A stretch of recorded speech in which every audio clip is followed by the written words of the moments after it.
गुरुजी प्रणाम। मेरा आपके चरणों में कोटि कोटि नमन। आज का सवाल यह है कि हमारे घर में जब कोई अतिथि आता है तो हमें उनका कैसे स्वागत करना चाहिए, इस कलियुग में कैसे पूर्व में हमने स्वागत गांव में भी देखा, घरों में जैसे पहली रोटी बनी तो गाय के लिए निकाल दिया। पहली नहीं दी जाएगी, पहली रोटी गाय के लिए, और फिर जो एक दूसरी रोटी बनी तो उसे कौवा चिड़ियों के लिए छत में फेंका जाता था। फिर जो रोटियां बनी ठाकुर को भोग लगा करके अन्य जीव जो अपने परिवार के जन उनका भरण पोषण, ये तो नियम होना ही चाहिए। तो गृहस्थ धर्म में महाराज युधिष्ठिर ने कहा कि साधु महात्मा, ये बहुत गंभीर विषय है कि अतिथि सेवा गृहस्थ का प्रधान धर्म है। जो गृहस्थ इन लोगों को हिस्सा नहीं देता उसका गृहस्थ धर्म धीरे धीरे नष्ट हो जाता है। अतिथि सत्कार करना, संत सेवा करना, गौ सेवा करना, पशु पक्षियों के लिए अन्न निकालना, क्योंकि पाप भी होते हैं। गृहस्थ में अन्न का कमाने के समय बहुत से लाखों जीव मरते हैं, लाखों जीव मरते हैं। हाँ, फावड़ा मारो कितने जीव कट जाते हैं जब खेती किसानी में देखने को मिलता है। तो वो सब निष्पाप हो जाता है जब अतिथि सेवा, बलिवेश्य देवादि अन्य पक्षियों की सेवा। तो महाराज, जब किसी के यहाँ कोई संत पधारे, अतिथि पधारे, तो एक आसन बैठने के लिए और जल पीने के लिए और मधुर वाणी, इतना तो सबके घर में होता है। बैठिए बिराजी, आप जल पिएंगे, आज्ञा कीजिए, क्या सेवा करें। अब इसके बाद भोजन मांगता है तो भोजन दे देते हैं। अब कोई कहता मुझे अर्थ चाहिए, मुझे ये करना है वो कर, इसमें आप स्वतंत्र हैं, हमारी सामर्थ्य नहीं, हम आपकी ये सेवा नहीं कर, आप भोजन पाना चाहिए नहीं, इसमें कोई आपका अपराध नहीं, कोई अपमान नहीं। दूसरी बात, अगर कोई संत महात्मा अतिथि आते हैं, आपको संशय है कि पता नहीं, मन में आ गया कि तो दरवाजा मत खोलिए। हाँ महाराज प्रणाम, राधे श्याम, आप जल पिएंगे, आपकी क्या गया है, आप असमर्थ हैं, हमारे घर में कोई है नहीं, इसलिए अभी खोल नहीं सकते और हम ये दे नहीं पाएंगे, राधे श्याम।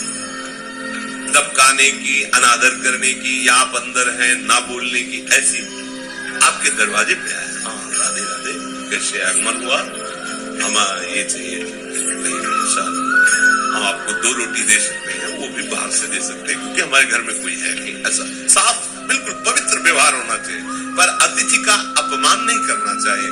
चल भग भिखारी, ऐसा नहीं। ना जाने किस भेष में भगवान तुम्हें कृतार्थ करने के लिए आए, पर हम ये नहीं कहते कि आप दरवाजा खोल दीजिए, क्योंकि समय है, छल कपट का भी राज्य है। आप सावधान होते हुए अतिथि सेवा करें। जो अपने घर आए हुए किसी साधु को या अतिथि को रोष भरी दृष्टि से देखता है, ऐसे रोष भरी दृष्टि से देखता है, उसके सुकृत नष्ट हो जाते हैं। अतिथि का वापस जाना पुण्यों का नाश करना है। ये ब्रह्मर्षि जन युधिष्ठिर को जो उपदेश किए, तब युधिष्ठिर जी ये बात उनको कह रहे हैं। और जो अपने घर में साधु महात्मा अतिथि भिक्षु कोई आया है, प्रेम भरी दृष्टि से देखना ही चाहिए, मेरे भगवान है। फिर प्रश्न उत्तर, मीठे वचन बोले, 2 बातें तो सबके पास है, राधे श्याम, क्या क्या है, बस इसके आगे आप स्वतंत्र हैं। आपकी इच्छा है दीजिए, आपकी इच्छा नहीं तो आप मत दीजिए, आपकी सामर्थ्य तो दीजिए, आपकी सामर्थ्य नहीं दी, आपको लग रहा है कि नहीं देना चाहिए, मत दीजिए, लेकिन मृदु वचन बोले, नहीं हमारी सामर्थ्य नहीं, या हमारे अंदर प्रेरणा नहीं हो रही, हम नहीं दे सकते आपको, आप पधारिए, बस मृदु वचन। इसके बाद वो कुछ बोलता रहे, आपसे कोई मतलब नहीं। जैसे एक ने प्रार्थना की थी कि हमको किसी ने कहा कि हमें यज्ञ करानी या अमुक कार्य कराए, इतने रुपए दो, नहीं तो हम साप दे देंगे। ऐसा कहीं विधान नहीं, बिल्कुल नहीं, बिल्कुल नहीं ऐसा। और देखो, साप वरदान देने में वो समर्थ होते हैं जिनके पास होता है, और जिनके पास होता है तो ये कभी कर नहीं सकते, ये भी ध्यान रखना। जिनके पास होता है साप वरदान देने की सामर्थ्य, वो ये कभी कर नहीं कभी नहीं कर सकते। मंगो भलो न पाप सो जो प्रभु राखे टेक। अरे कैसे अनंत ब्रह्मांडों के स्वामी का दास होकर के 10-10 रुपए या कुछ हमें यज्ञ कराना है, हमें दान नहीं। यज्ञ भोक्ता भगवान के लिए मेरा समर्पण ही काफी है।